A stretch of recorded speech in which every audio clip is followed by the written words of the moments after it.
Hello, my amazing artists. This week, our project is inspired off of a book. The book is called Corduroy. You might have read it before, but this book I want you to read again. I've added a link to a read aloud for you to watch before you make the project. So watch that, then come back to this. Okay, fantastic. Now that we have seen the book Corduroy, I can tell you what our project is. So if you haven't guessed, we will be making a bear. And we will be using something that in art we call texture. And texture is what we use to make something look like the way it feels. So in the book, the illustrations, the pictures, the illustrator added these lines. Those lines are to show the viewer what the bear might have felt like.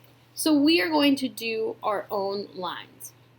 We are going to use shapes to make our bear, and we are going to use lots and lots and lots of these textured lines. Let's get right into it. At any point, you can pause this video and catch up. We're starting off our paper vertical. That means the paper itself is up and down. We have a circle for the head, and inside of that circle there are 2 circles for the eyes. Inside of those circles are 2 more circles.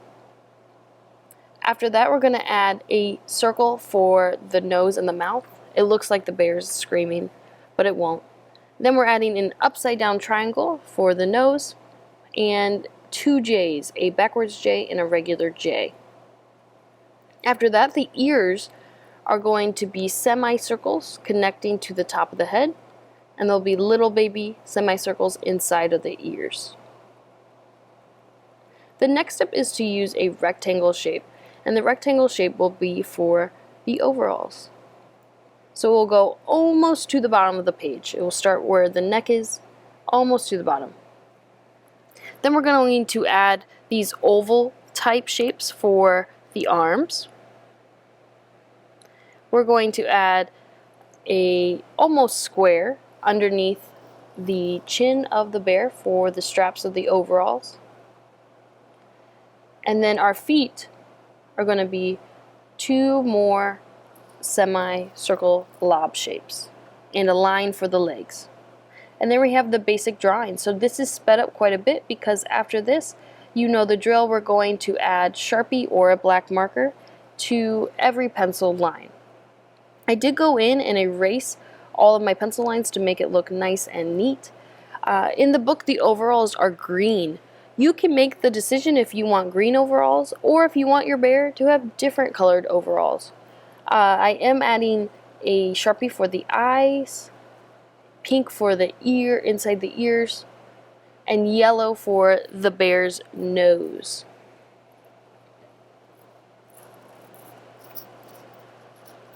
I decided for a teal color overalls.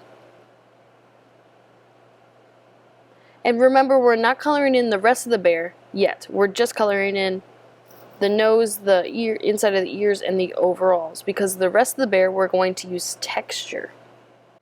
So I'm almost finishing coloring in the overalls nice and neat. For the body, I'm using peach and brown. You could also use black, but I'm using tiny lines that I'm going to use all over the bear. These tiny lines are going to convince the people that see your artwork that the bear has fur. Once I went over the whole bear with the brown, I went back in with the peach color. So you could do this a few times if you want. You could do go in with black, brown, then peach, or even yellow. But here this is sped up so you can see it. So I did the whole thing and then I went back over with the peach color. Woohoo! We're all done with our bear. I bet yours looks fantastic and I really want to see it. So take a photo of it and post it on to our Seesaw. Bye!